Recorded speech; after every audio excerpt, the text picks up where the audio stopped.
Boa noite, irmãos, Pai do Senhor Jesus, amém? Tome o seu lugar, por favor.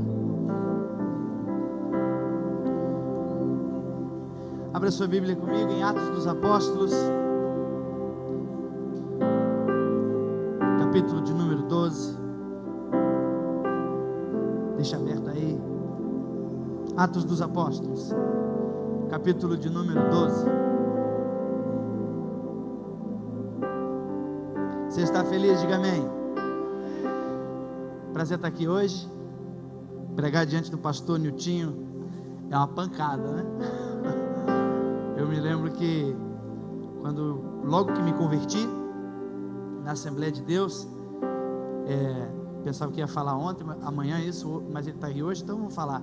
Eu me lembro quando me converti na Assembleia de Deus há muitos anos atrás, pastor Niltinho, falava-se então de um pastor meio com as ideias novas, meio liberal, lá de Blumenau, e eu me lembro que eu era ansiosíssimo, me converti, fui, eu preciso conhecer esse cara, eu me lembro que vim aqui num culto, assisti de lá de trás, e só ouvia falar bem do ministério do pastor Niltinho, então uma honra estar aqui hoje. Saiba que o senhor vai ver me ver pregando, o senhor vai entender porque eu me inspirei na sua liberalidade, né?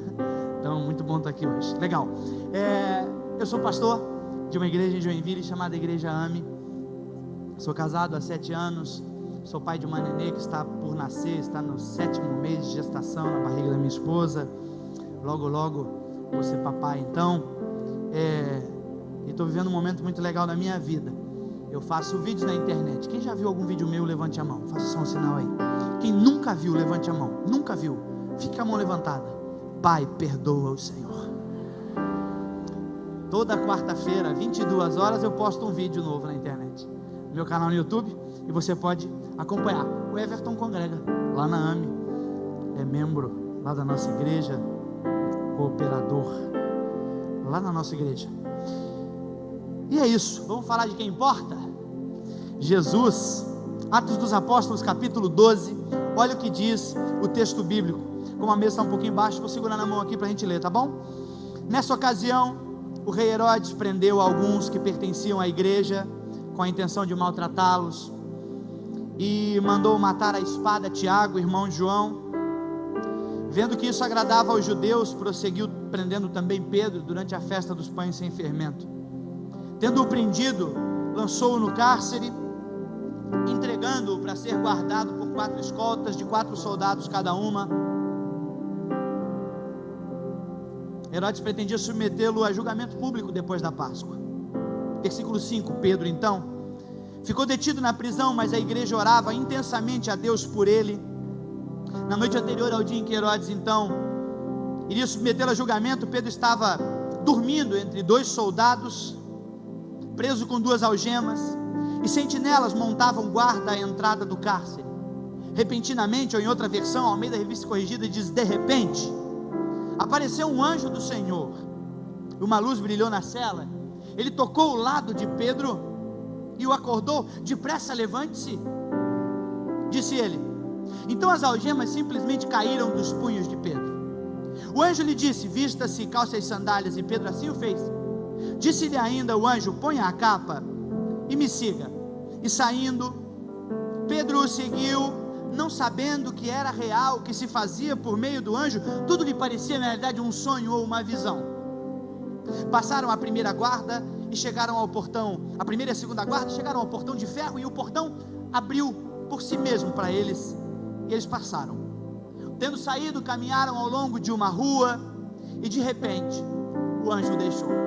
Feche seus olhos, curve sua cabeça, solte sua Bíblia, vamos orar. Senhor Jesus, eu te louvo, eu estou diante da tua igreja, estou diante da tua palavra, estou diante da tua presença, e eu te peço que eu não use palavras só minhas, mas eu use palavras tuas, que o Senhor se faça presente, como o Senhor já tem feito-se presente nessa noite aqui.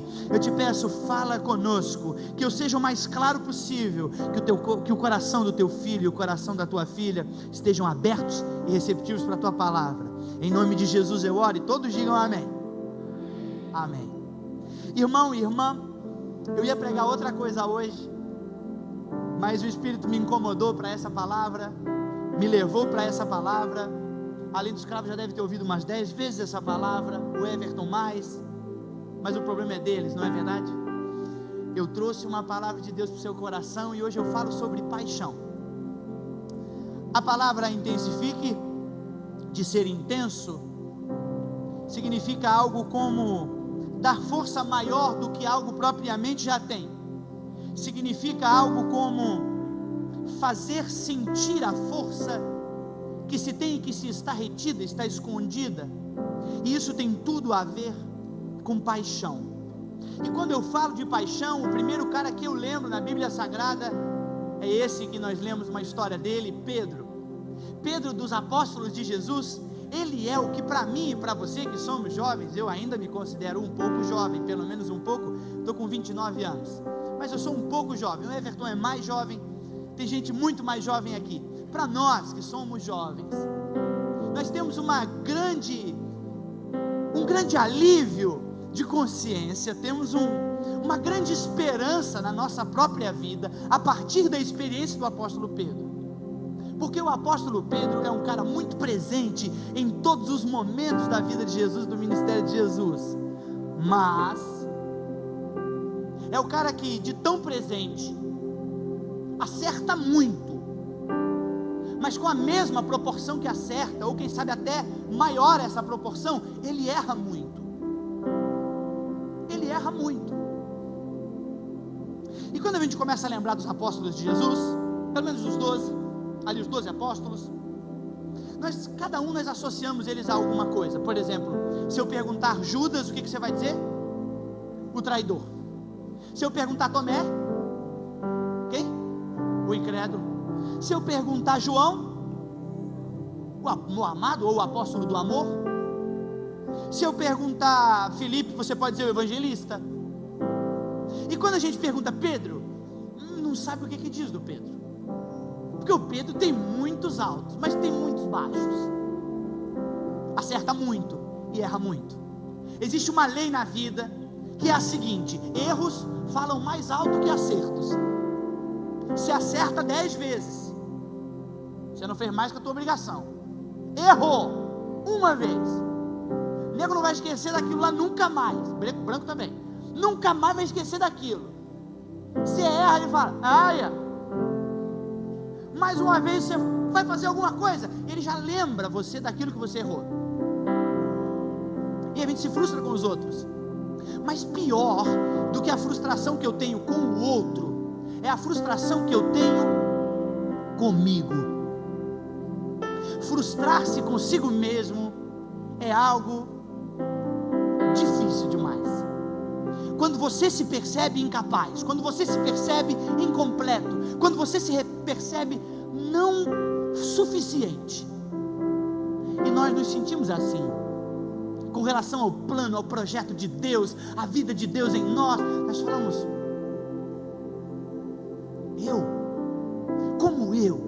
Deus podia usar outra pessoa, mas eu não. Eu costumo dizer aquilo que o pastor Neil Barreto fala: Deus só pode ser míope ao escolher os seus, principalmente aqueles a quem ele usa. E é verdade, não é que Deus é míope, mas Deus faz de conta de o ser.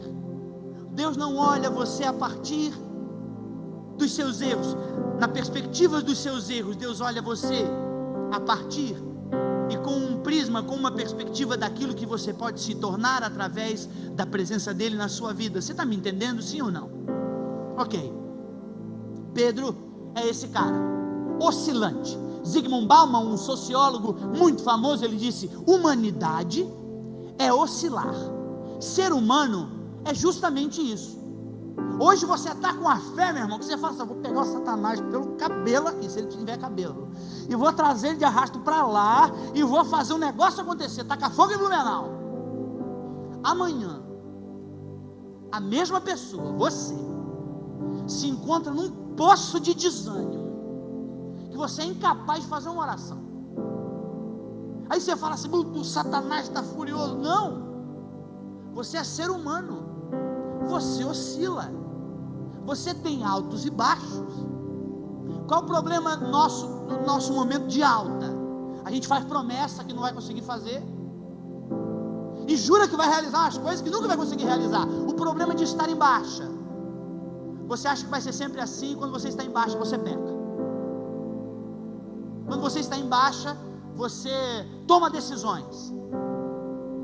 E a psicologia nos ensina uma coisa: quando você estiver feliz, não faça promessas, que depois você vai pensar bem e não vai querer cumprir. E quando você estiver triste, não toma decisão.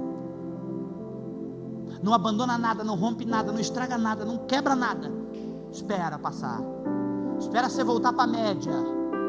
E quando você está na média, você resolve o que faz. O Pedro oscilava. E essas oscilações, que são normais, com o passar do tempo e com a maturidade cristã entrando em você, elas vão diminuindo. Imagina que tem uma média aqui. Aqui é ser normal, ok? Aí você oscila. Tá bem, daqui a pouco você está baixo. E no começo essas oscilações são gigantes. Você é tipo uma montanha russa em queda, ou você é um negócio subindo a 1000 por hora. A maturidade faz o quê? Essa linha que está na média faz assim, ó. Não é mais tão alto o ponto alto, nem tão baixo o ponto baixo. Você mantém uma média. Isso é maturidade, equilíbrio. Vai chegar para você, calma. Você é muito novo ainda. Maturidade emocional não tem a ver também com idade. Você precisa saber que existem homens de 18 e meninos de 40. Maturidade é coisa sua. Você resolve ser, você decide ser, você exercita ser, e é possível ser. Amém? Vamos lá. O apóstolo Pedro tem uma marca na sua vida muito forte, chamada paixão. A palavra paixão deriva da palavra grega pathos, que é a mesma palavra que dá origem à palavra patologia, doença. Ou seja, quem está apaixonado está doente. Pastor, prova isso. Vou provar. 2 pessoas começam a namorar. A primeira coisa que elas fazem, mudar o plano da telefonia ali, da operadora, para a mesma operadora. Para quê? Para quê? Para falar à vontade. E aí os apaixonados, eles fazem uma coisa, porque para os gregos, então, estar apaixonado, amando alguém, era estar doente de amor, entorpecido de amor. Você não consegue pensar direito. Você olha para o alvo do seu amor e você diz: meu Deus, como ela é linda, meu Deus, como ele é lindo, e tudo o que está nele é bonito. Por isso o Everton namora, por exemplo, porque a mulher dele olha para ele e tudo o que vê nele é lindeza. Porque não que ele seja bonito, mas e nem feio, mas a mulher dele está olhando para ele, está dizendo: meu Deus, tudo que há nele é bonito. Você está me entendendo? E às vezes ele faz umas coisas que quem sabe não é legal, mas ela olha e fala: ah, que bonitinho. Ah, ele fala assim, mas é que ela está doente de amor. Olha os apaixonados têm um problema com a ligação, porque eles não conseguem desligar. Aí eles fazem isso aqui: oi amor, tá, fala com vozinha. Aí começa a ficar retardado, começa a fazer vozinha, né? Começa a fazer vozinha e começa a fazer apelidinho e coisa, e tem 300 apelidos até casar, ok? E aí eles falam, aí chega um momento difícil, tem que desligar. Amor, eu não consigo desligar, eu não vou desligar na sua cara, eu não tenho essa coragem. E aí ela, boba, pensando que isso vai ser para sempre, fala assim: ah, eu também não tenho coragem de desligar na sua cara, imagina. E ele fala: ah, então é o seguinte, já temos uma ideia. Aí os apaixonados têm uma grande ideia. Qual é a ideia? Viu como vocês já ficaram doentes? Ou vocês já conviveram com alguém que estava doente? Eles disseram: vamos desligar juntos. E aí eles contam, abre contagem regressiva ou progressiva e diz assim: 1, 2. Ah, não desligou, né? Essa pessoa está retardada, sim ou não? Está afetada nas suas ideias pelo amor. Isso é normal nas relações humanas. E é necessário, na sua relação com Deus. Conforme esse casal casar e começar a caminhar junto, você vai ver que aqueles cuticute, aquelas coisinhas, diminuem. Não é que o amor acabou, ao contrário, o amor entrou, a paixão é que diminuiu.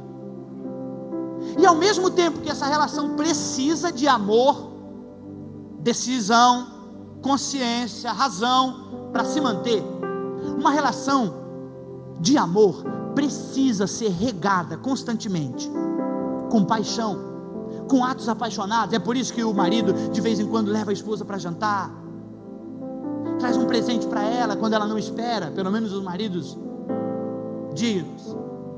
Dá um presentinho, não estou falando de presente de caralho, porque eu não tenho dinheiro para dar presente. Tem sim. Não tem dinheiro para dar um presente, irmão? Pede um guardanapo emprestado, uma caneta emprestada, escreve um bilhetinho e entrega. Vai derreter o coração dela igual, sim ou não? Tem mulheres que vão pensar, não, guardanapo também não, exagero. Tudo bem, mas é uma tentativa. Se você sabe que sua mulher acha pouco guardanapo, pega outra coisa. Escreve na testa dela. Tô brincando. Olha aqui. O que você faz? O que eu estava falando mesmo? A relação. Você precisa de paixão. Na nossa caminhada com Deus precisa de paixão. E Pedro tinha paixão. Pedro era apaixonado de Jesus, era louco em Jesus. Quando Jesus apareceu na vida de Pedro, ele passou, Pedro estava pescando, lavando as redes com os irmãos dele. Jesus passou, ele já ouvia falar da fama de Jesus. E Pedro é um cara sanguíneo. E os sanguíneos, eles são muito visuais. Ele olhou para a cara de Jesus e disse: vou atrás desse cara. Ele olhou na lata assim e falou: achei as palavras desse homem bonitas, eu vou com ele. E ele foi assistir Jesus falar. Jesus olha para Pedro e diz assim: Pedro, chega de pescar peixe, você vai ser um pescador de homens. Pedro nem processou, porque sanguíneo é assim, quando ele gosta da ideia, ele nem pensa. O Pedro olhou e falou: pescar homens, não sei como é que faz, mas eu curti a ideia, eu vou com o Senhor. E ele vai atrás de Jesus, e começa a caminhada, e as demonstrações de paixão de Pedro por Jesus. Pedro gostava tanto de Jesus, mas tanto de Jesus, que um dia Jesus estava pregando, e quando Jesus estava pregando, as crianças começaram a vir, as crianças começaram a correr e ficar falando perto de Jesus, e Jesus não tinha microfone, não tinha nada, Jesus estava falando assim, e as pessoas tudo ali, e aquelas crianças correndo, e brincando, e comendo, fazendo barulho. Pedro começa a tocar as crianças embora. Vamos embora, criança, sai daqui, criança. Começa a mandar as crianças embora, e Jesus repreende Pedro, fala: Pedro, deixa vir a mim as crianças, Pedro, delas é o reino dos céus. Aí você pensa, Pedro baixando a bola. Quando Pedro está baixando a bola, a bronca continua, porque Jesus é desse que ele gosta de continuar a bronca. Ele diz assim: Pedro, deixa eu te contar uma coisa. Puxa uma criança no meio do colo de Jesus e diz assim: se você não se converter igual a uma dessas crianças, você nunca vai entrar no céu. Você pensa Pedro chamando as crianças de novo? Vem, criança, ligeira aqui, volta para o culto. E Jesus está falando, mas fica... Não queria dividir Jesus com ninguém, de tanto que gostava. Quando você gosta de uma pessoa, você não quer dividir ela com ninguém. Quando você gosta de uma coisa, você não quer dividir com ninguém. Pedro era esse, apaixonado por Jesus. Pedro tinha algumas coisas muito legais, além de paixão. Quer ver? Pedro tinha fé e coragem. Um dia, Jesus aparece andando em cima da água, porque Jesus é meio assim, né? Jesus é meio cinematográfico nas coisas que ele faz. Você já viu? Jesus nunca vinha muito normalzinho. Os caras estavam numa tempestade no meio do mar, o barco sendo sacudido, parecia que ia quebrar. Jesus aparece andando por cima da água, e lá no meio da água ele fala: paz do Senhor, gente.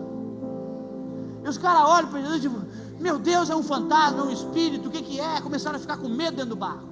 O Pedro colou assim no barco e disse assim: Jesus, é o Senhor? Ele disse: sou. Então, se é o Senhor, me mande aí contigo que eu vou. Olha o Pedro, coragem. Pedro faz o sinal para ele: vem. Ele mete a mão assim no barco, bota a perna para fora. Eu imagino que Tiago nessa hora dá uma encostada nele e fala assim: ô João, né? Que é os caras mais...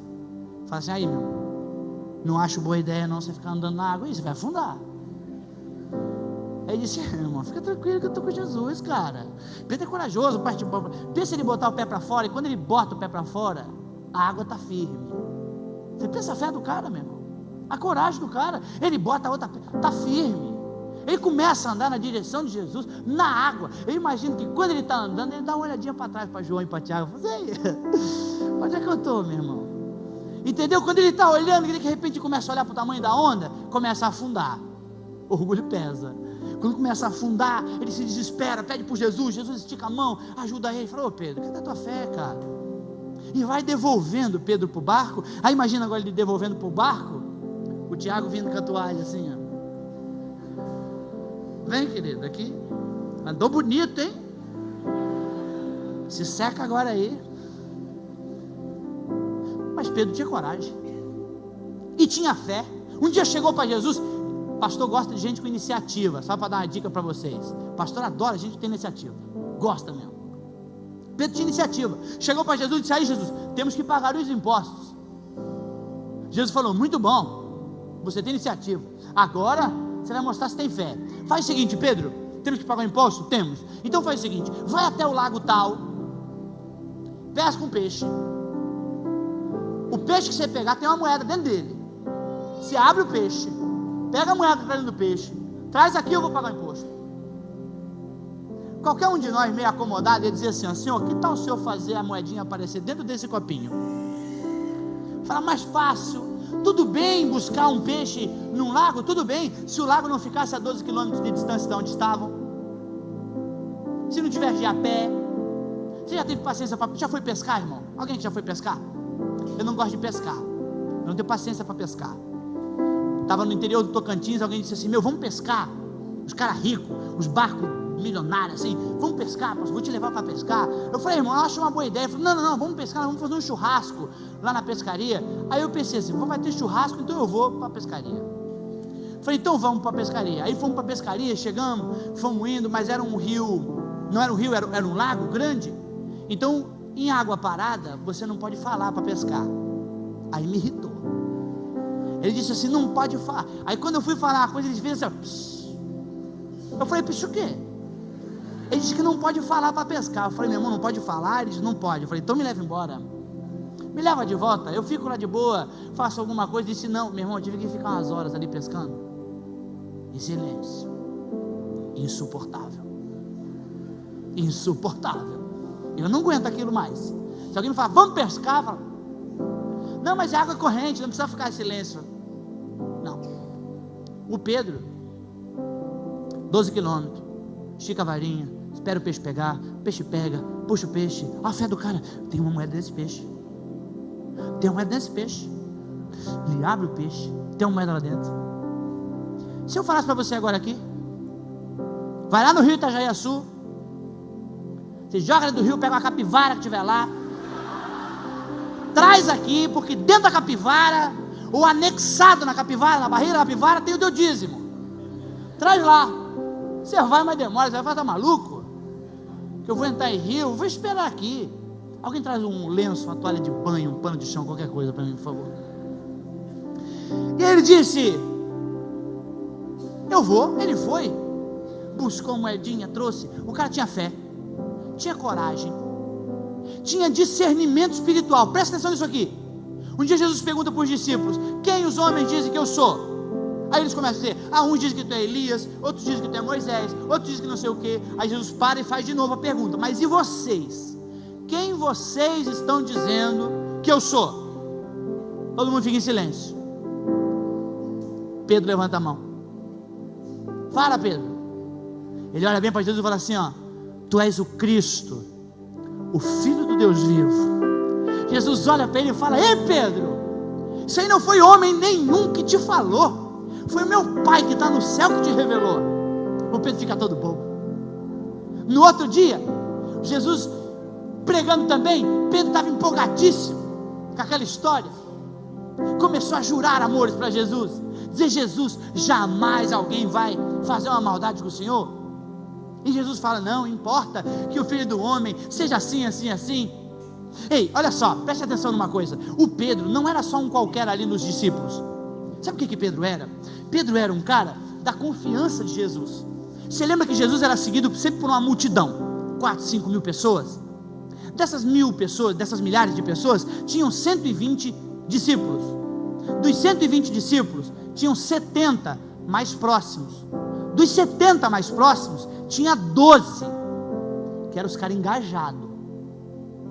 Dos 12, tinha 3. Quem eram os 3? Pedro, Tiago e João. O Pedro é o primeiro que você fala. Um cara presente. Um dia Jesus fala assim: eu vou para um monte e vai rolar um negócio sinistro lá, que é uma coisa chamada transfiguração. O que era a transfiguração? Um momento em que a glória de Deus seria vista no rosto de Jesus. Quem que Jesus leva? Pedro, Tiago e João. Pedro, vamos comigo para o monte. Vamos. Pedro vai. Pedro está lá, cara. Aí mas Jesus começa a orar. Quando Jesus começa a orar, começa a rolar um negócio sinistro ali. Porque porque o rosto começa a se transformar. Uma luz, uma coisa começa a brilhar, uma coisa de Deus acontecendo ali. Quando está acontecendo, Jesus está transfigurando. Quando Jesus começa a transfigurar, ele sente um dedo no ombro dele, parando a transfiguração. Jesus que está ali, Jesus para e diz: só um pouquinho, Senhor. Fala, Pedro. O Pedro diz assim: Senhor, essa transfiguração, que essa coisa está incrível. Vamos fazer 3 igrejas aqui para nós. Vamos montar 3 tendas. Vamos fazer um negocinho. Em outras palavras, Jesus olha para Pedro e fala assim: Pedro, cala a boca, Pedro. Jesus fala: Pedro, agora não é hora de você falar, Pedro. Fica quietinho. Volta para a oraçãozinha. E Pedro, tudo bem, Senhor, desculpa. E Pedro começa a perceber que a sua precipitação começa a comprometer a sua caminhada. As suas incertezas, os seus medos, as suas afobações começam a atrapalhar a sua caminhada. Um dia Jesus está pregando e começa a dar uma mensagem dura, e o povo começa a ir embora. Quando o povo começa a ir embora, Jesus se incomoda, olha para os 12 e diz assim: ó, não querem vocês também ir embora?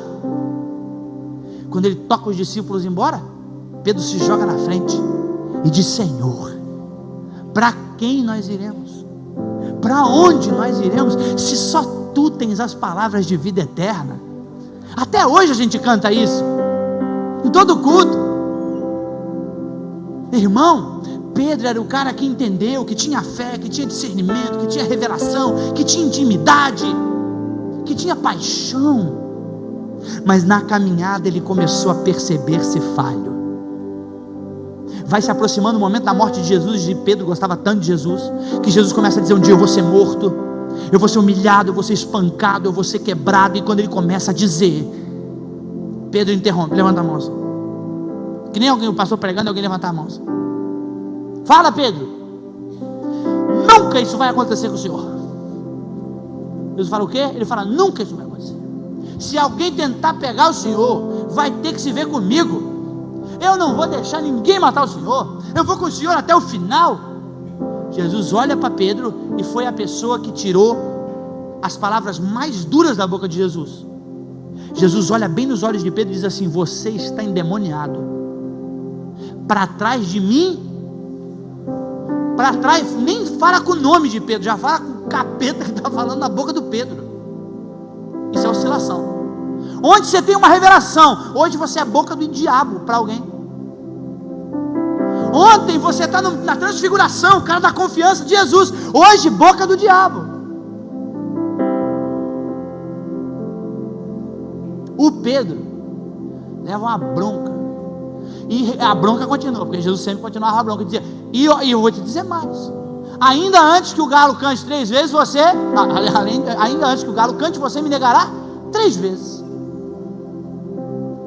Na cabeça dele pensa: jamais fazer isso, nunca vou fazer um negócio desse. Quem nunca pensou que o seu amor por Jesus era um abraço tempo? Quem nunca pensou que o seu amor por Jesus era a coisa mais linda que tinha em Blumenau? Que você ia tacar fogo nessa cidade toda, ia ganhar Jesus para todo mundo, ia ganhar todo mundo para Jesus, quer dizer, ia ganhar todo mundo para Jesus. Você ia andar no shopping, as pessoas iam cair da glória de Deus. Eu pensava isso. Pensava depois que eu saía das vigílias de noite toda na Assembleia, que eu ia sair andando pela rua e as pessoas iam cair tudo endemoniado. Nunca aconteceu isso. Ah, a tua oração foi fraca. Cala essa boca. Escute aqui. O Pedro começa a perceber-se humano, e isso é normal. Ele começa a perceber-se falho, começa a perceber-se oscilante, vacilão. Jesus fala para ele: vamos ao monte, chegou a hora, mas antes vamos fazer uma ceia. Jesus está fazendo a ceia. Quando ele está fazendo a ceia, Jesus fala assim: ó, aquele que põe a mão no prato comigo, esse me trairá. Era um dos 12. A Bíblia diz que nesse momento a mesa está configurada desse jeito. Jesus está num lugar, João, que era o apóstolo do amor, estava com a sua cabeça reclinada sobre o peito de Jesus. Do lado de João estava Pedro e todos os outros discípulos ali. Quando Jesus fala que um deles vai trair, todo mundo começa a perguntar, um a um: Senhor, por acaso sou eu? Tipo dizendo assim: olha, pode ser que eu traia. Senhor, por acaso sou eu? Por acaso sou eu? Sabe qual é a pergunta de Pedro? Está lá no Evangelho de João. Pedro cutuca João e fala assim, ó, pergunta para ele quem é que vai trair. É como se ele estivesse dizendo para João assim, ó, eu ponho minha mão no fogo por mim e por ti, por outros 10 aqui é tudo ruim. Ele sempre achou que amava mais do que os outros. Chega a hora, vamos para o monte. Eles começam a subir, e na subida Jesus vai ensinando o que tem que fazer. Gente, nós vamos chegar lá, vamos orar e vamos vigiar, e quando chegar a guarda romana, vocês não reajam, vocês não briguem, vocês não relutem, ok? Todo mundo dizendo, amém, Senhor. Claro que sim, ninguém vai brigar aqui. Eu imagino que quando Jesus ia falando, Pedro replicava para os outros assim, ó, vocês escutaram, né, gente? Não é para brigar. Tudo bem? Tudo bem, ó, o cara está falando aqui que não é para fazer nada, é para aceitar tudo. Foram orar. Você já dormiu orando? Sinceridade, levanta a mão aí. Já dormiu orando? Quem já dormiu orando é homem de oração. Sabe por quê? Porque você vai até um nível de oração que você começa a orar e você já não está mais entendendo nada, e você fala assim, Deus, eu te abençoo em nome de Jesus. Você vai orando e vai orando, daqui a pouco tu fala, Deus, eu te perdoo dos teus pecados, eu me louvo, e Deus fala, muito obrigado, obrigado. Deus lá de cima fala, amém, amém, obrigado. E você fica confuso, mas é uma hora boa da oração, porque significa que você foi para além do seu limite. Então é bom, Pedro dormiu na oração. Sabe quando você vai orar e você se sente incapaz de orar? Era só para Pedro dar uma oradinha. Pedro dormiu orando. Jesus acordou ele. Aí, meu irmão, é como se ele estivesse falando assim, ó, você não jurou amor até ontem? Você já está dormindo hoje. Você jurava amor e você não está conseguindo vigiar algumas horinhas aqui? Enfim, isso acontece algumas vezes. Daqui a pouco chega a guarda romana. Quando os soldados vão chegando, rola aquela tensão nos discípulos. Todo mundo, meu Deus, vão prender o nosso mestre, vão levar o nosso mestre. Quando botam a mão em Jesus, alguém deve ter dado um batido mais forte em Jesus. Quando deu,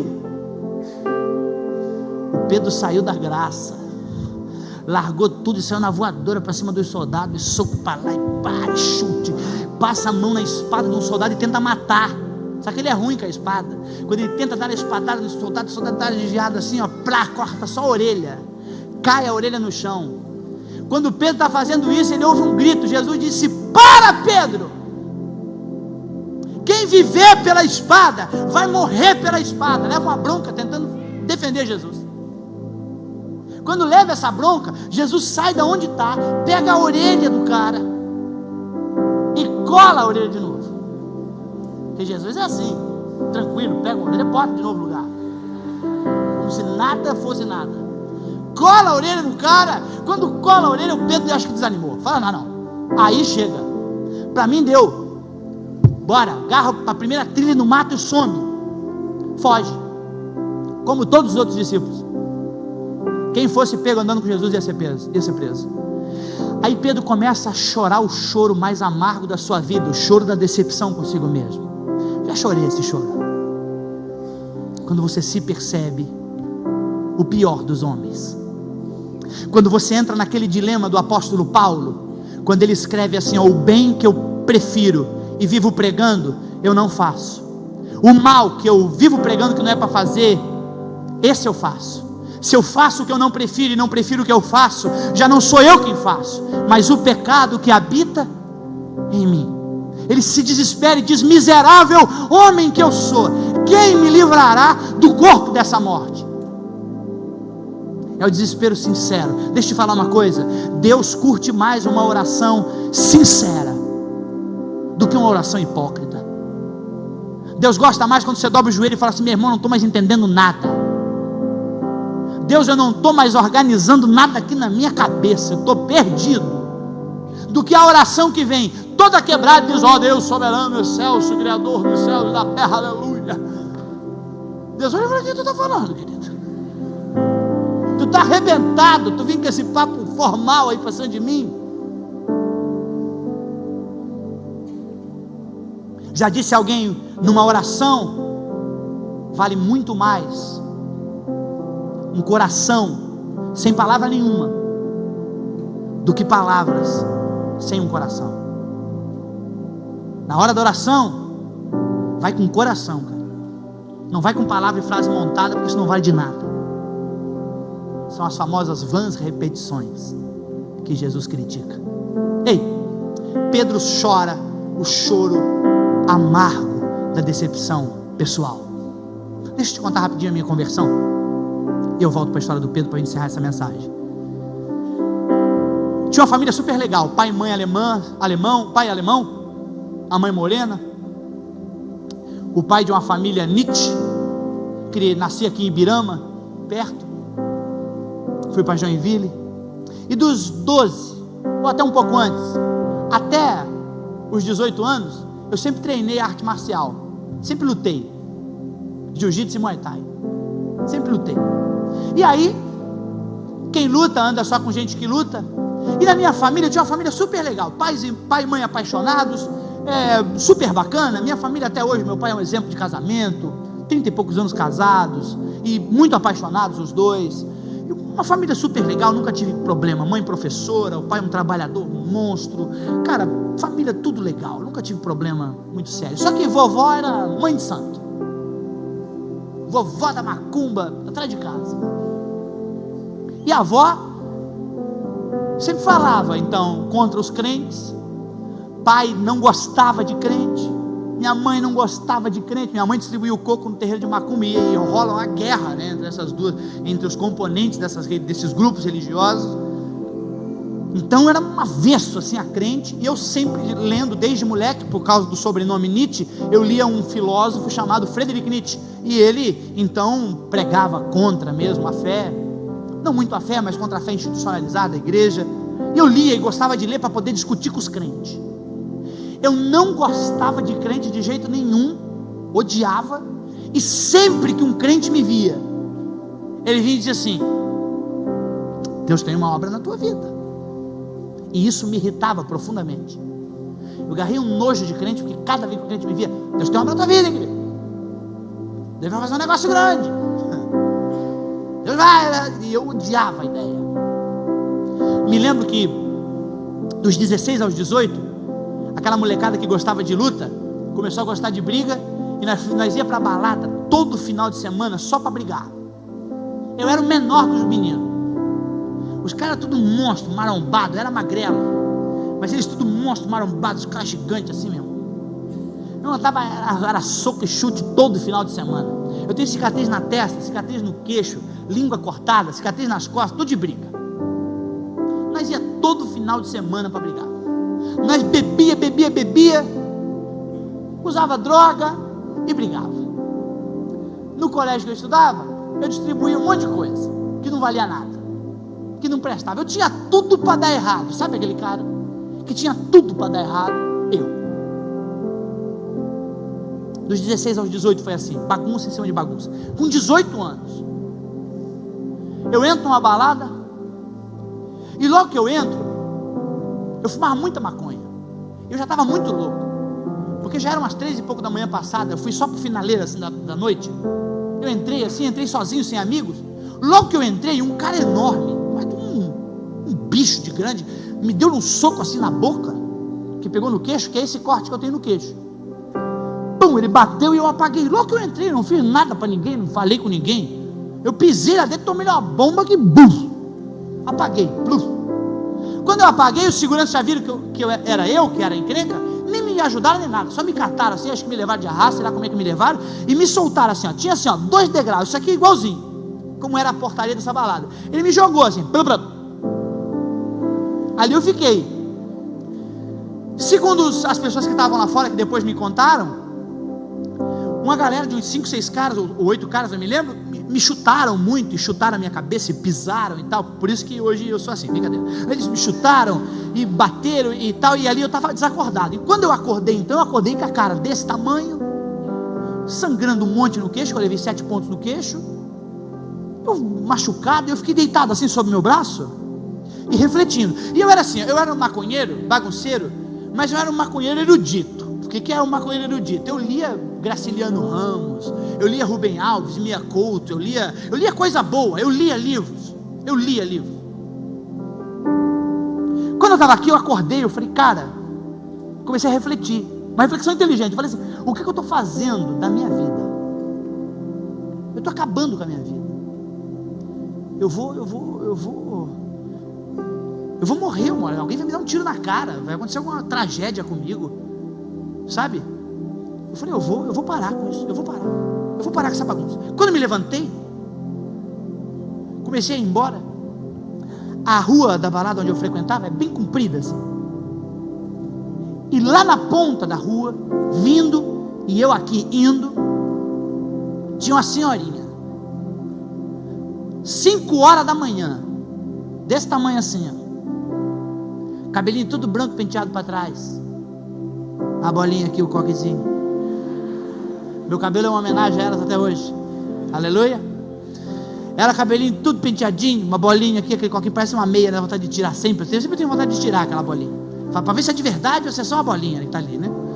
Está ali aquela bolinha, saia lá no pé, aquele blusão por cima da saia, lá da lua, se você olhar, você falava lá da Assembleia de Deus, lá embaixo, lá, da Assembleia, certeza. Olhei assim, eu falei, uma crente da Assembleia. Falei, Deus me livre, eu vou atravessar a rua para não precisar passar pela mesma calçada que essa velha. Eu atravessei a calçada, assim eu pensei, essa velha, eu vou falar o tempo todo aqui agora, a velha, não fica ofendido, porque minha mãe é assim, cala essa boca, eu amo ela, amo a sua mãe hoje, mas na época era velha e velha com ódio. Então quando eu olhei, eu falei assim, eu vou atravessar para não falar com a velha. Atravessei. No que eu atravessei, a velha estava bem aleatória, assim, entregando panfleto, assim. Aí ela atravessou também. Ela atravessou no meio dos carros, assim. E uma zoeira, assim, e só aquela velha, ela parecia uma tocha de luz, assim, no meio de todo mundo, assim, que era bagunceira. Aí quando eu vi que ela atravessou, eu falei, vou atravessar de novo. Lógico, eu indo e ela vindo. Eu atravessei, né, fui parando os carros assim, atravessei de novo, com a boca machucada, sem camisa, porque eu tinha tirado a camisa para estancar o sangue. Aí ela atravessou de novo. Eu falei, com certeza essa velha vai vir falar. Eu atravessei segunda, terceira vez. Quando eu atravesso a terceira vez, a velha atravessou a terceira vez de novo, mas bem como que não quisesse nada, entregando para frente assim. Eu falei, com certeza essa velha está de arte para cima de mim. E eu falei assim, quer saber? Eu vou encarar essa velha. Fiz uma cara de Satanás, fui aproximando dela e fui indo olhando feio para ela assim, tipo, sai daqui, velha. E quando eu cheguei bem perto dela, ela abriu um sorriso, parou assim, bem abusada, assim, embaixo de mim, assim, me olhando para cima. Ela disse, nego, eu tenho uma palavra de Deus para você. Assim eu fiz, ó. Ela começa assim, Deus tem uma obra na tua vida. Falei, pelo amor de Deus. Ela disse, Deus tem uma obra na sua vida. Olha aqui, isso aqui, presta atenção. Porque entregar profecia aqui na igreja é fácil. Lá na rua que eu quero ver. Ela olhou para mim e disse assim, ó, Deus te fará um pregador do evangelho. Deus te fará um pastor de igreja. Te dará uma esposa que será assim, uma igreja assim. Te darei eu, Senhor, um jeito diferente de pregar. Por isso às vezes alguém vem reclamar para mim, né? Não gostei do jeito que você prega. Eu falo, vai reclamar com a velha. A velha que falou que ia ser, não é? Tem gente que enche a paciência. Não gostei, muita irreverência. Vai calar a boca. Reclama lá com a velha. Procura ela, não é? Gente chata. Ela falou, te darei um jeito diferente de pregar. Você alcançará a nação. Pregará no meio de crentes e não crentes. Falará e gente que não é de igreja. Ela falou isso. As coisas que acontecem hoje através dos meus vídeos, a maioria da minha audiência, dos milhões de visualizações que eu consegui no YouTube e no Facebook, é de gente que não é crente. Eu estava no hotel agora, um monte de gente levantou, mas umas 6, 7 pessoas em 40, 50 estavam tomando café, uma por sua vez, e dizia, pelo amor de Deus, o que você está fazendo no Blumenau? Eu falei, vim aí na igreja Assembleia de Deus. Aí para um eu falei que eu ia na Assembleia de Deus. Ele falou, você vem nas igrejas. Eu falei, claro, eu sou pastor retardado. Eu ando em igreja, não é? E ele, não, eu não curto igreja. Eu falei, não, tudo bem, eu curto seus vídeos. Então, gente que não é crente. Aquela senhorinha, aquela velha, falou tudo que isso que acontece hoje. Palavras dela, eu soprarei teu nome no vento, crentes e não crentes saberão quem tu é, por causa daquilo que eu vou fazer na sua vida. Quando ela terminou, eu falei, tá bom, beleza, não acreditei em nada. Eu falei, tá bom. Quando eu falei, ela disse, assim te diz o Senhor. e virou as costas, foi embora. Naquele dia eu descobri que crente é tipo bumerangue, ele vai, mas ele volta, né? Profeta é assim. Ela foi um pouco assim, ó, e acho que Deus falou mais alguma coisa, ela lembrou. Quando ela voltou e que ela me mirou assim de longe, eu falei, agora a velha tá braba. Que ela voltou, o semblante estava mudado. Quando o semblante mudou, meu irmão, a velha veio marchando agora e batendo assim, ó,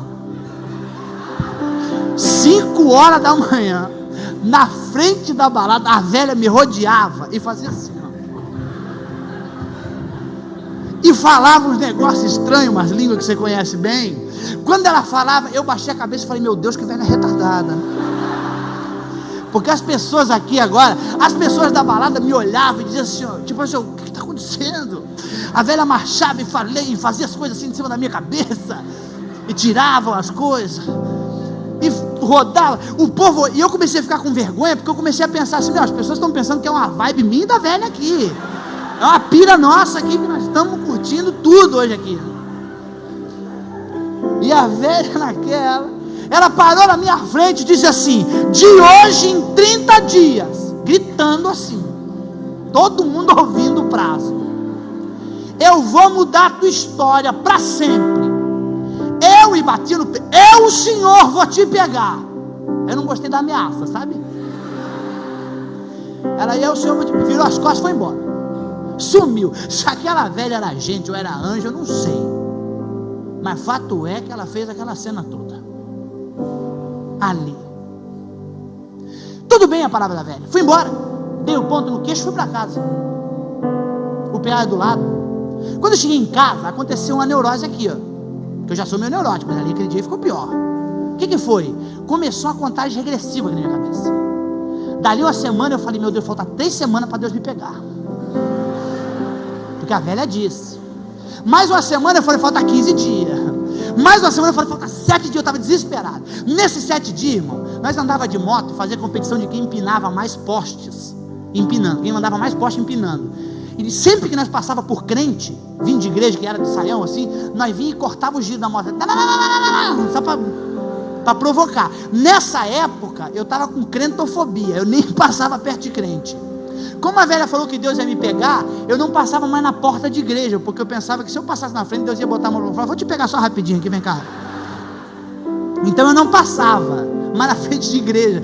Eu lembro, nunca me esqueço, que tinha um menino lá em Joinville que ele louvava nos ônibus. Ele pagava passagem, entrava todo de terno e gravata, 3 da tarde, sol, uma lua rachando, 35 graus em Joinville. Ele entrava dentro dos ônibus, cantava um louvor e descia no próximo ponto. Ele fazia essa. Eu me lembro que eu estava no ônibus um dia, ele entrou. Quando ele entrou, eu comecei a apertar o sinal. Puxa, porque eu queria descer ligeiro, que Deus me livre, que ele lembra da palavra da velha, 30 dias, tudo junto, e eu sou pego no ônibus. Então eu desci. Pra você saber, 7 dias faltando, uma semana, minha mãe entra em casa com a mão na perna, assim, uma dor. Minha mãe começou a ter uma depressão violenta, uma dor na perna, meu Deus, uma dor na perna e tal. E aí já bati, eu falei, vai no hospital. Ela falou, não, eu já bati chapa, porque pobre tem que bater chapa. Eu já bati chapa, já fiz tudo, e nunca passa, meu Deus. E a minha mãe era meio ligada à área da saúde, não queria tomar remédio mais forte, como morfina e tal, e outros remédios. E ela falou, não, eu não quero tomar medicação mais forte, eu já sei o que nós vamos fazer. Palavras da mãe, nós vamos na igreja. Eu estava tomando meu cafezinho assim, falei, nós vamos aonde? Aí ela disse, nós vamos na igreja. Quando ela falou na igreja, a minha alma fez assim, ó. Eu fiquei só o corpo assim, olhando para ela assim. Eu falei, vamos na igreja? Ela disse, vamos na igreja. Eu falei, então vamos na católica. Porque o meu pânico era ver a velha. E ela olhar para mim e dizer assim, então eu não queria correr o risco de ver a velha. Eu falei, vamos na católica. Ela falou, não, nós vamos na católica, mas nós vamos na dos crentes também. Tudo bem. Eu falei, vamos na católica primeiro, porque eu estava crente que Deus ia fazer um milagre na católica, para não precisar dos crentes. Fomos na católica. Entramos na católica, nós sentamos assim na missa, no lugar que era do lado do padre. O padre era bem velhinho, mas bem velhinho. O padre todo Espírito Santo. Mas ele estava morrendo. Quando ele começou com aquela missa chata, ruim, aquela missa estava ruim. Tenho amigos padres, eu conto essa história para eles, racham de rir. Eles contando, quando ele começa a rezar assim, A minha mãe começa a dizer assim, ó, não gostei desse padre. Eu falei, cala a boca que o homem santo. Ela disse assim, não gostei desse padre, não gostei dessa missa, não gostei dessa igreja. Eu falei, mãe, cala a boca. E ela falando, e o padre via que nós estávamos falando, nós estávamos na discussão ali, minha mãe. Aí a mãe olhou para o santo que estava na parede e disse assim, aquele santo está triste. Eu falei, não existe santo triste. O santo está feliz. Ela disse, não, ele está triste, olha para a cara daquele santo. Ela queria ir embora. Ela me fez no começo da missa, na primeira reza, levantar e ir embora. Eu fui indo e falei assim, e ela aí no caminho, ela disse assim, amanhã nós vamos na igreja dos crentes, porque aqui não tem condições. E ela foi embora. Eu falei, tudo bem, eu vou amanhã dos crentes, mas hoje eu vou para a balada. Ela disse, tudo bem. Qual era o meu plano? Beber até morrer e não precisar ir no culto amanhã. Eu falei, hoje vai dar coma alcoólico. Fui para a balada. Olha aqui, nunca faça isso, não brinque com isso, porque isso foi a minha experiência. Naquela noite eu fui para a balada. Eu bebi naquela noite o que 10 homens que bebem não aguenta beber. Eu bebi. Eu perguntava, o que é vodka? Bota. Bebia. O que é vinho? Bota. Bebia. Cerveja? Bota. Bebia. Gasolina? Bota. Bebia. Eu bebia qualquer coisa naquela noite. Eu bebia. E quanto mais eu bebia, mais lúcido eu ficava. Descobri naquela noite que o Deus que transforma água em vinho também transforma vinho em água. Irmão, eu acho que cada copo de bebida que eu pegava, Deus botava o dedo e falava, não vai ficar bêbado não. Eu botava, ele não vai ficar bêbado não. Eu bebi, fiquei lúcido. Eu podia fazer o Enem depois daquela noite. Em seguida, podia ir direto para a fila do Enem. Tão lúcido que eu estava.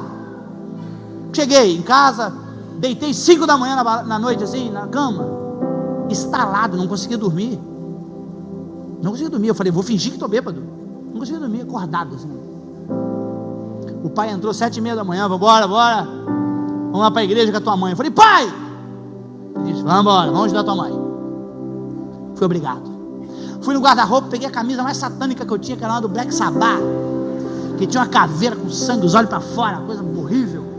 Botei do Black Sabbath, fui com a cara de Satanás pro culto assim. Sentei na última cadeira da igreja assim, que era o lugar que menos precisava entrar e o primeiro para ir embora. Sentei lá atrás.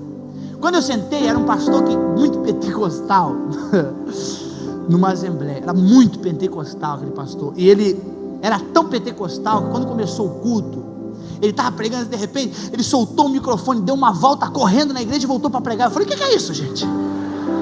Ele deu uma volta correndo, voltou para pregar, e os irmãos, os caras subiam em cima do banco assim, tinha um cara que fazia tipo Karate Kid assim. Eu falei, gente, que gente louca. Eu comecei a ficar com vergonha de estar ali, e eu lá atrás assim, envergonhado, e o pastor tinha revelação. Quando o pastor que ia pregar falou a primeira revelação, eu falei, pelo amor, aí me deu um pânico. Eu falei, pelo amor de Deus. O cara revelou primeiro pelo nome assim, eu falei, Jesus, se ele olhar para cá, ele vai ver uma carga de pecado. Eu falei, que essa camisa que eu estou de Satanás aqui, ele vai ver. Eu comecei a me esconder daquele pregador assim, lá na última cadeira, e o pregador tinha revelação. Terminou de pregar, ele mandou essa aqui: você que essa palavra falou com você, vem para frente. Mais da metade da igreja foi. Aí ele mandou essa: você que essa palavra não falou com você, vem para frente. Falei, como assim, querido? Não falou comigo. Ele disse, você que não falou, vem também. Aí ficou um terceiro grupo, que até hoje eu não sei qual é, porque ou falou ou não falou. E ficou o terceiro grupo na cadeira e eu estava lá no meio. Para esse terceiro grupo, esse pastor começou a apelar. Ele começou a dizer, você que está desempregado, precisa de um emprego melhor, vem para cá. Você que está empregado, mas quer ganhar mais, vem para cá. Você que tem empresa, está ruim, vem para cá. Você que tem empresa, está ótimo, você quer abrir outra, vem para cá. Você que tem reumatismo, reumatóide, dor no olho, dor na cabeça, dor no pé, articulação, qualquer coisa que você tem, doença. Ele começou a chamar todas as enfermidades da terra. Eu nunca vi um pastor tão inteligente. Ele chamou todas as enfermidades, todos os problemas de relacionamento com tia, com sogra, com vizinho, qualquer coisa, vem para frente. Não teve jeito, um a um foram cedendo aos encantos daquele pregador, todos na frente. Adivinha só quem ficou no banco? Pagando já de endemoniado da manhã. Quando eu fiquei no banco, eu estava na última cadeira, Da terceira linha de banco para trás, não tinha mais ninguém, estava todo mundo na frente, porque o pregador era impossível, todo mundo na frente, só eu lá atrás, e 2 diáconos, do terceiro banco para trás, só eu e 2 diáconos. O pastor tem uma última revelação, que é a seguinte: Deus me mostra um moço no fundo dessa igreja. Falei, claro que mostra, está mostrando para todo mundo, inclusive. Agora, aí ele falou, e esse moço não queria estar aqui. Eu falei, tá acertando, tá? Quando ele falou isso, os 2 diáconos já colaram atrás de mim, assim, ó. Porque o diácono, ele está ali para dar uma pressão psicológica, entendeu? Não está só para ajudar, ele está ali para dar uma pressão. O diácono é aquela pessoa que fica com a mãozinha assim no culto, ó. Você pensa que esse aqui é unção, ó. Não, ele está fiscalizando tudo, ó. De canto a canto ele está dando uma olhada. São os olhos do pastor no culto, não é? O diácono, ele faz com aquela cara que ele não está entendendo nada que está acontecendo no culto, mas ele está entendendo tudo. Ele colou em mim aqui, ó. Naquele dia eu entendi aquele versículo: resistir ao diácono e ele fugirá de vós também. Ele colou em mim aqui, que eu senti a respiração do diácono aqui na nuca, ó. A vontade era dar cotovelada para jogar longe, mas eu estava na igreja, então fica quietinho. Os 2 diáconos com a mãozinha assim começaram a orar. Aí o pastor começou a revelar, e foi, daqui a pouco ele começou a falar tudo, mas palavra por palavra que a velha tinha dito. Na hora que ele começou a falar, eu comecei a procurar, cadê essa velha miserável? Ela deve ter contado tudo, está aqui escondida esperando. Mas que nada, a velha não estava lá. Quando você não é crente, você pensa que os crentes é uma igreja só, né? Aí aquele pastor começou a falar coisa que eu nunca tinha compartilhado com ninguém. E a coisa começou a casar tanto que eu falei assim, cara, eu acho que Deus existe mesmo. Eu acho que Jesus existe. Eu falei, eu vou aceitar Jesus ligeiro para acabar com essa pressão psicológica logo. E assim eu falei, eu vou aceitar ligeiro aqui para acabar com isso, porque com certeza Deus existe. Porque ele está falando coisa aí que eu nunca falei para ninguém. Quando eu estou falando isso, eu resolvo aceitar Jesus. Quando eu resolvo aceitar, acontece aquilo que a gente não consegue explicar, que é a conversão, né? Um filho de pastor, por exemplo, ele precisa se converter. Toda pessoa precisa se converter, toda. Naquele dia, a gente não explica a conversão, eu me converti. Eu falei, cara, eu vou aceitar Jesus. Quando eu dou o passo, eu começo a chorar. Começa a me invadir uma vontade de chorar. Eu falei, não vou chorar aqui na frente desse crente para não dar confiança. E eu comecei a chorar. E agora prepara o seu melhor, glória a Deus, porque lá atrás eu xingava os crentes dos piores palavrões no meio do culto. Eu decidi aceitar Jesus, e na metade do corredor, sem ninguém botar a mão em mim, sem ninguém orar, eu fui batizado com o Espírito Santo, com fogo. Quando eu cheguei na frente, eu já estava abraçado com aqueles crentes, rolando com eles, chorando, falando língua estranha e batendo asas. Maluco, eu chorava com aqueles crentes tudo ali na frente e tal, loucamente. Quando eu me levantei, que acabou aquela loucura toda, eu bati na minha mãe e falei assim, ó, vou ser pastor. Ela disse, o que foi, seu retardado? Eu falei, eu vou ser pastor. Ela falou, não, era só um culto. Eu falei, não, eu vou ser pastor. Daquele dia em diante, meu irmão, eu nunca mais parei de trabalhar para Jesus na minha vida.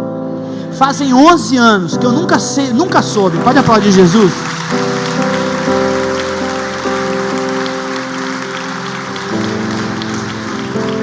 Irmão, irmã, fazem 11 anos que eu não sei o que é ter um mês de crente de banco. Eu sempre trabalhei.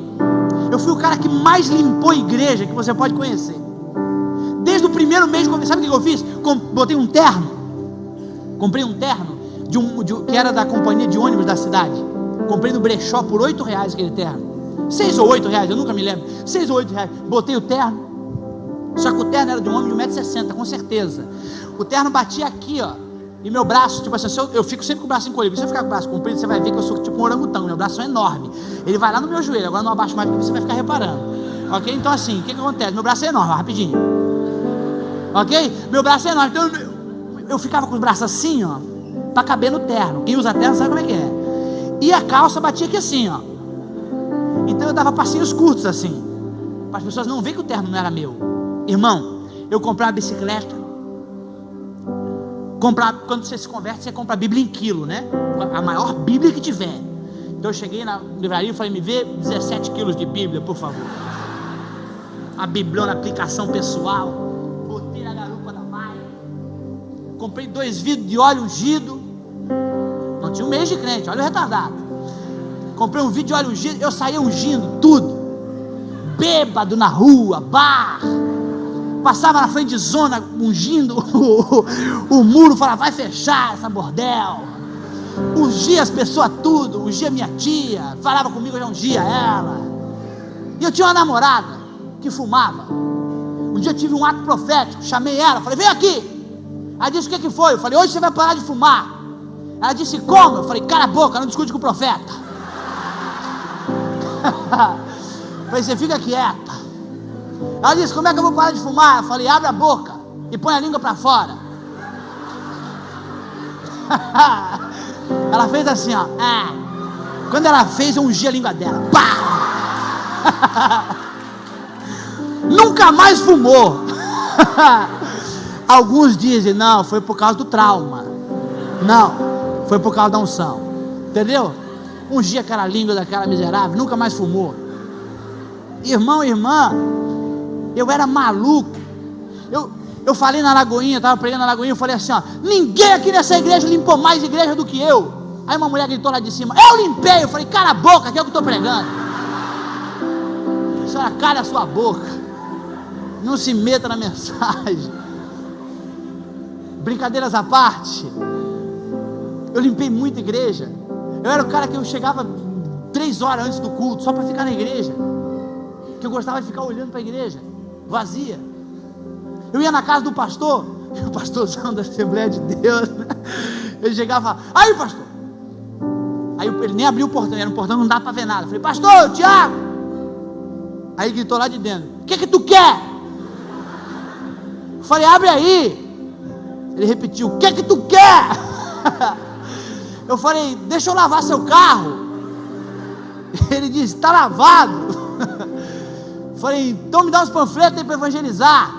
1h da tarde, domingo. Ele disse, não tem panfleto. Eu falei, então me deixa entrar aí. Ele perguntou de novo, o que tu quer? Eu falei, que desgraça de homem, gente. Me deixa entrar. Ele me deixou. Meu irmão, eu carregava a pasta do meu pastor. Trabalhei para Jesus loucamente. E comecei a me decepcionar comigo. Quando eu percebi, caí em pecado com a minha namorada. Meu pastor tinha dor de revelação, não lembra? Tu não podia pensar em pecado perto dele, que Deus falava para ele. Então eu ia para o culto já fazendo uma oração última. Eu falava, Deus, pelo amor de Deus, me perdoa meus pecados, me lava agora, me cobre todo. Eu entrava na igreja e falava amém. Quando eu entro um dia na reunião, 30 pessoas sentadas em círculo assim, meu pastor era doido. Ele olhou para mim e disse assim, Tiago, eu falei, sim, tu estás em pecado. Ele sabia. Aí eu falei assim, não pastor, graças a Deus está tudo certo. Porque quando o cara manda um graças a Deus é para dar uma base naquilo que ele está dizendo, né? Você pergunta para o cara, ei meu irmão, você está dizimando? Eu sou pastor, eu falo, ei meu irmão, tu já é dizimista? Graças a Deus, pastor, graças a Deus. Nem sim, nem não, é graças a Deus. Aí eu falei, não, graças a Deus eu não estou não, pastor. Ele disse, tu está sem, seu mentiroso. Quando ele gritou comigo, é positivo com positivo, né? Eu gritei também, eu falei, eu não estou. Quando eu gritei, eu não estou, ele passou a mão numa cadeira plástica. Sabe aquelas cadeiras plásticas de igreja? Tem lá na minha igreja, tudo cadeira plástica. Ele passou a mão na cadeira plástica daquela e tacou na minha cara. Você está rindo porque não foi na tua cara. Quando veio a cadeira, eu me encolhi assim, a cadeira bateu nas minhas costas. Ele disse, vai-te embora daqui, seu endemoniado. Assim ele me tratou. Irmão, eu pulei naquela bicicleta, eu pedalei para casa como se estivesse pedalando para a lua, para sumir, jurando que eu nunca mais seria crente na minha vida. Cheguei em casa, apaguei tudo as luzes, cara. Fui lá para a cozinha lá atrás, sentei lá atrás e comecei a tomar um café, com tudo apagado, para não parecer que tivesse gente em casa, porque eu pensei assim, meu Deus, se lá na igreja ele me tacou uma cadeira, ele volta aqui para me matar, para acabar, queimar o arquivo, né? Eu fiquei lá atrás, daqui a pouco ele chegou lá na frente de casa, bateu no portão com a chave, como ele sempre me fazia, para chamar tipo presidiário, batia com a chave no portão, e gritou, Tiago! Sabe o que eu fiz? Eu fui para frente da casa, pelo escuro, igual a gente atende testemunho de Jeová. Testemunho de Jeová, você não abre aqui para falar com ele, né? Você faz o que? Você vai lá pelo canto da cortina assim, para ver. Se eu fosse testemunho de Jeová, ficava olhando só para baixo assim, ó. Se eu for, mas eu não sou testemunho. Se eu fosse testemunho de Jeová, vocês iam se lascar comigo. Mas o testemunho de Jeová, eu fui todo me arrastando assim pelo escuro. E lá embaixo, cara, eu fiz assim, ó. Eu tirei a cortina e botei só um olho de fora, no escuro. Mas lembra que o meu pastor tinha revelação? Quando eu fiz assim, ó, lá de fora ele fez assim, ó, olhando para baixo, assim, ó. Eu botei a cortina de novo, ele me viu. Fui lá para fora, teve jeito. Ele disse assim: o pastor te ama. Eu falei: eu percebi agora há pouco ali na igreja. Ele disse: o pastor está pegando pesado com você, porque você vai ser um menino bom, você vai, enfim, Deus vai te usar muito, e eu estou deixando você mais duro para você ficar. Eu falei: mas o senhor podia dar uma apostila, né, ensinando, fique mais duro. Ele disse assim: anda comigo que você vai aprender muita coisa boa. E agora eu encerro meu testemunho. Aquele pastor me levou, eu aceitei. Eu tinha dois caminhos ali: dizer não para a repreensão que eu levei da igreja, né, do meu pastor. Foi severa, foi exagerada, foi, mas foi a repreensão que ele sabia dar. Eu ia para o mundão e esquecia tudo. Resolvi caminhar com ele. Eu nunca cantei tanto em velório como eu cantei com aquele cara. Ele me levou para todos os velórios de todos os irmãos cantar. Eu cantava, ele era muito bonito pregando. Dó maior aí, filho, vai crescendo comigo, pode aumentar. E aí ele me levou para um velório. Um dia ele me ligou e falou: Tiago, pega o violão, vamos para o velório e tal. Eu falei: tá bom, já estava pronto, todo de terninho, todo arrumadinho. Estava esperando lá na frente de casa. Quando eu estava esperando, ele chegou e disse, e já quando eu entrei no carro, ele falou assim: ó, nós estamos indo para um lugar onde a menina acabou de morrer, só que a menina vai voltar a viver.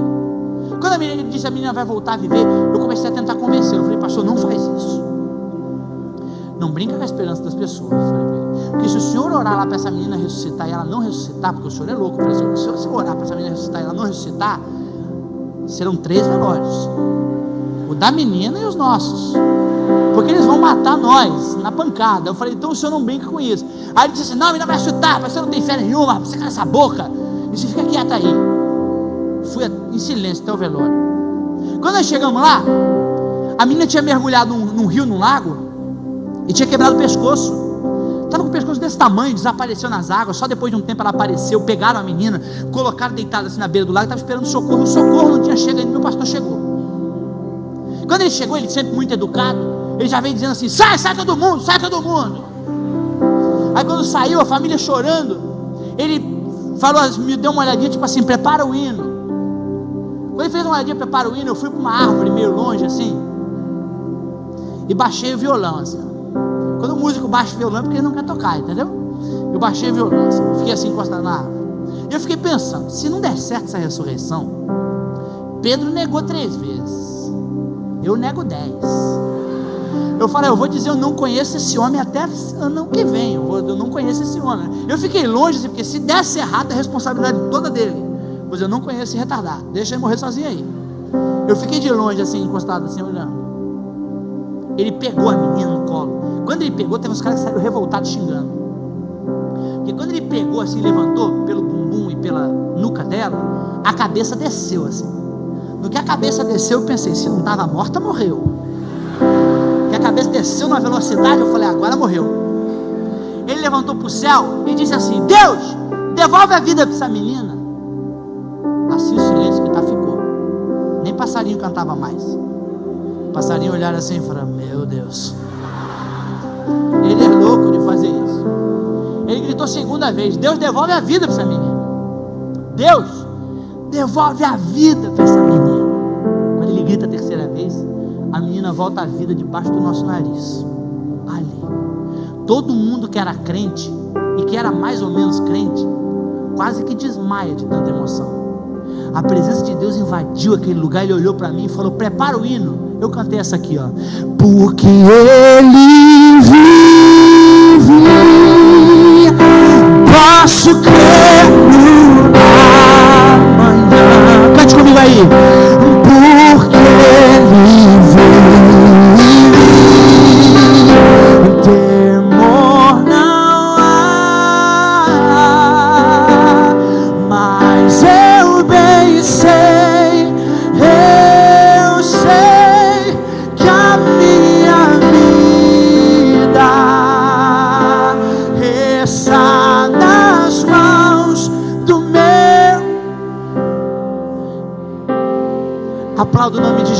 querido, o nosso Deus é poderoso para fazer mais do que tudo aquilo que nós pedimos ou pensamos. Mais, muito mais.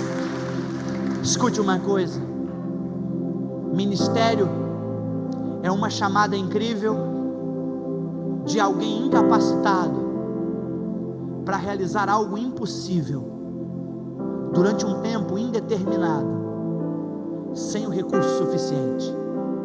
Ministério é uma chamada incrível de alguém incapacitado para realizar algo que é sempre impossível durante um tempo que nunca você sabe quanto é indeterminado, sempre sem o recurso suficiente.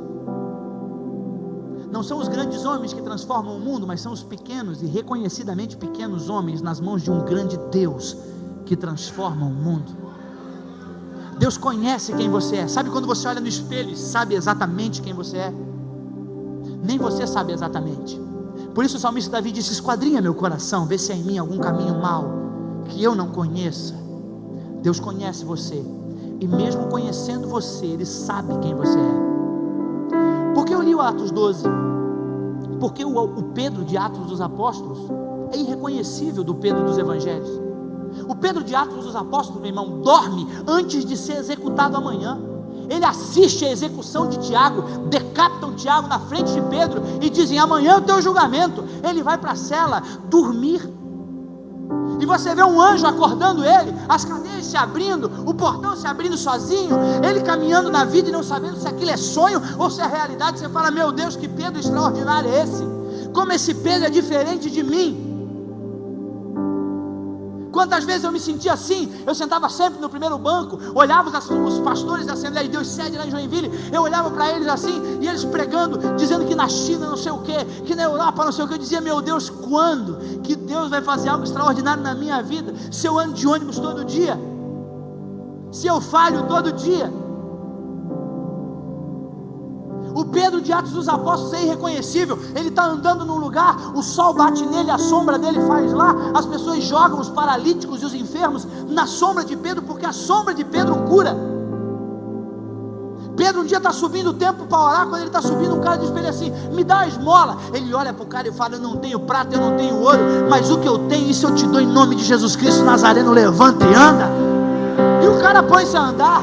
Um dia Pedro está andando pela rua, e alguém bate no ombro e ele diz: por favor, vem até Jope, porque uma mulher chamada Dorcas, ela morreu e ela não pode morrer. Pedro falou: tudo bem, vai na casa da mulher, a mulher está morta sobre a cama. Pedro estende a mão e fala: mulher, levanta. E a Bíblia diz que a mulher se põe de pé e começa a conversar com Pedro. Pedro ressuscita a gente, dorme antes de dormir, dorme antes de morrer, levanta paralíticos, prega no capítulo 3 do livro de Atos como pregadores nunca pregarão no final das suas carreiras.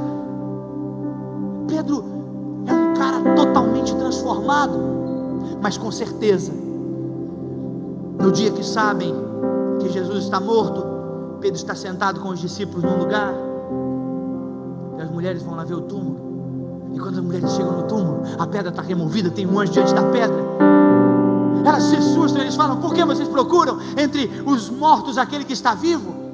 Os anjos dizem para ela assim: vocês têm uma missão agora por fazer. Quando elas saem para correr, para contar para todo mundo, ele fala assim: espera aí um pouquinho, ide, avisai aos discípulos e a Pedro. Pedro é o único cara que tem da boca do próprio Deus o seu nome soletrado depois da ressurreição. É como se ele soubesse que se não tivesse o nome do Pedro nessa chamada, nesse convite, Pedro não ia se sentir digno. No capítulo 21 do Evangelho de João, está ele conversando na roda assim, dois papos de dois caras cheios de fé, Pedro e Tomé. O Pedro olha para o Tomé e diz assim: eu vou voltar a pescar. O Tomé olha para ele e fala: eu também vou. Estamos desistindo do ministério. Quando eles estão desistindo, as mulheres entram pela porta gritando: tem um recado para ti, Pedro. Tinha um anjo lá na porta do túmulo, ele mandou dizer que a ressurreição é para você também. Fique de pé, por favor. Eu não sei qual é o tamanho da sua frustração. Queria pedir que a banda, além dos carros, viesse para cá de novo.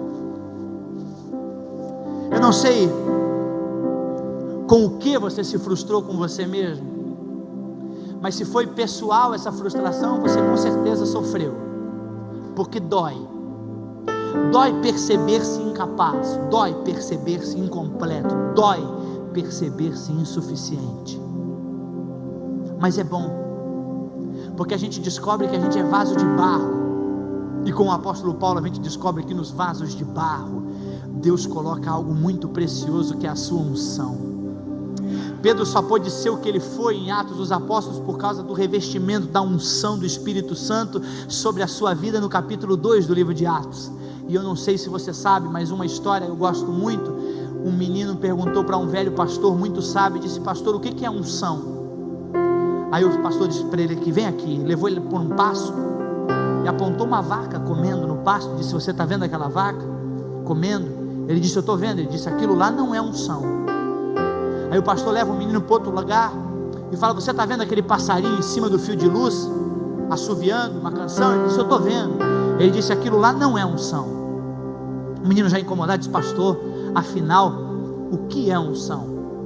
Quando ele pergunta isso para o pastor diz o seguinte: unção é quando você vê a vaca em cima do fio de luz, assoviando uma canção. Unção, meu irmão, é quando você começa a fazer aquilo que naturalmente você não conseguiria fazer.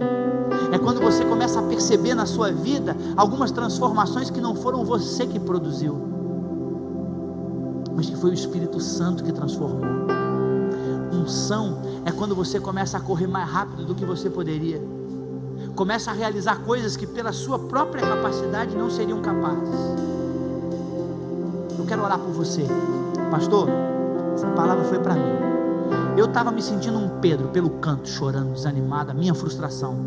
Eu estava achando que esse negócio de ser usado não era mais para mim, era para qualquer um, menos para mim. Eu quero que você saia do seu lugar, seja honesto com você e venha aqui na frente, porque eu quero orar por você. Sai do teu lugar. Pastor, essa palavra foi para mim. E enquanto nós cantarmos uma canção aqui, Deus vai transformar você em nome de Jesus. Vamos cantar essa canção. Levante suas mãos aos céus e cante comigo. Mesmo sendo assim, um pobre pecador, Deus me ama.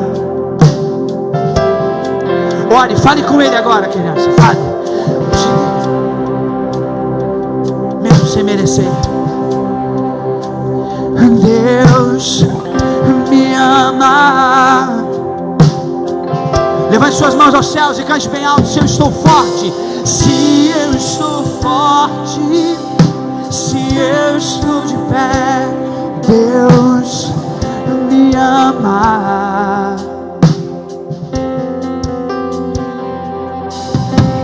Se eu estou fraco, se eu estou caído, Ele não deixa de me amar. Diga: sem o seu amor, sem o seu. Cante bem alto, Assembleia. O que seria de mim? Deus me amou tanto. Cante. Que entregou seu filho para morrer em meu lugar. Levante suas mãos aos céus e declare: Deus me ama. Deus, o seu amor, e o seu amor é tão grande, incondicional.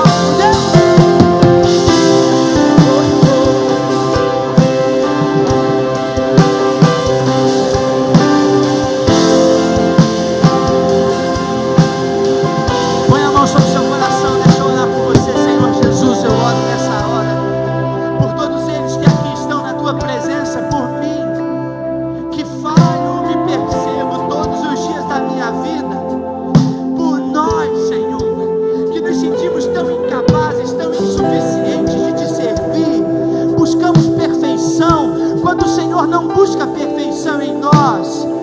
Buscamos algo que não é possível, enquanto o Senhor tudo o que procura em nós é um coração contrito e quebrantado na tua presença. Tudo que o Senhor deseja ver em nós é vontade de acertar, é paixão, é olhar encantado voltado para a tua presença? Onde está, meu Deus, a reverência no culto da nossa vida? Quantas vezes vamos à igreja e ficamos como se estivéssemos em qualquer outro lugar? Perdemos a verdadeira paixão por Ti. Pregadores vociferam palavras todos os dias de cima dos púlpitos e nós nada queremos com elas. Todos os dias ouvimos a Tua própria palavra o que é necessário fazer, mas não fazemos. Eu te peço em nome de Jesus, ajuda-nos na fraqueza da nossa fé, ajuda-nos nas nossas inconstâncias, ajuda-nos nas nossas oscilações. Em nome de Jesus eu oro, em nome de Jesus eu oro. E toda a igreja diga amém. Fique de pé, filho, por favor, fique de pé. Abraça a pessoa que está do seu lado, abraça a pessoa que está do seu lado. Vamos orar juntos agora. Levante a mão dele, levante a mão dela, abrace ele, abrace ela. Vamos orar nessa hora. Senhor Deus, nós te louvamos por essa igreja em Blumenau, nós te louvamos por essa cidade e cremos que aqui pode surgir ou continuar surgindo um povo verdadeiramente apaixonado por Ti, apaixonado pela Tua presença. Nós te pedimos com queimor no nosso coração, nós te pedimos com o nosso coração pegando fogo, incendeia a nossa vida, invade o nosso coração, transforma a nossa caminhada, em nome de Jesus. Aqueles que assim acreditam, declare glória a Deus, levante suas mãos aos céus e declare: Deus me ama, Deus me ama. Deus, o seu amor e o seu amor. Bem alto, Assembleia de Deus, canta bem alto aí, Deus.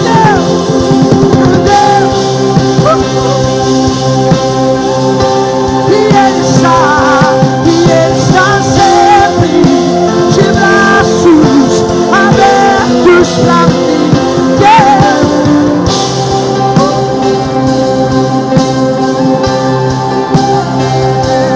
O seu amor é tão grande, incondicional.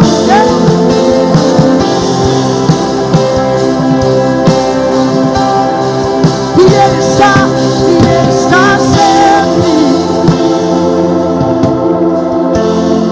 Se você acredita nesse Deus que te recebe exatamente como você é, faça o maior barulho que você puder a Ele. Aplauda o nome de Jesus, aplauda o nome de Jesus e aplauda o nome de Jesus. Aleluia, aleluia. Volte para o seu lugar, querido, volte para o seu lugar. Abrace alguém perto de você e diz: Ei, Ele conta com você ainda.